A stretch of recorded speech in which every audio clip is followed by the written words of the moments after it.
یا جورو پیش یا جوراش میگه جورو جان من پرابلم دارم. همین زنک سیگرت مکش سیگرت. چیکار کنم همین سیگرت کشیر پرتوی زایبات شده. باز سیگرت مکشه مشتو خدی. گفتم خیلی نمیدونم آخه فوکسور من نمیدونم نه که یا سواد میتونم تا. همین رفته که زنک سیگرت کشید مشتو که ماند یکانجا ده بره توالت برین همه مشتو که کنتا بشک. گلالو میشه و میکشه بوی گو میکنه میپرتوی سیگرت کشیره.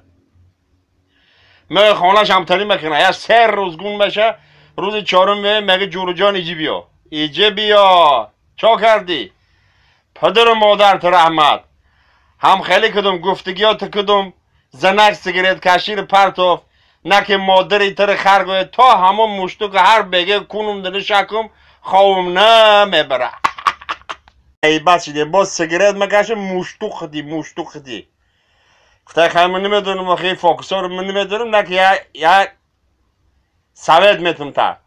همین رفته که زنک سیگرت کشید مشتو که ماند یکانجا ده بره توالت برین همه مشتو که کنتا بشک. گلالو میشه و میکشه بوی گو میکنه میپرتوی سیگرت کشیره. میگه خانه‌ش هم تنی میکنه یا 3 روز گون بشه روز 4 میگه جورو جان ایجی بیا چا کردی پدر و مادرت رحمت هم خیلی کدوم گفتگیات کدوم زنک سیگرت کشیر پرتو یا جورو پیش یا جوراش میگه جورو جان من پرابلم دارم. همین زنک سیگرت مکش سیگرت. چیکار کنم همین سیگرت کشیر پرتوی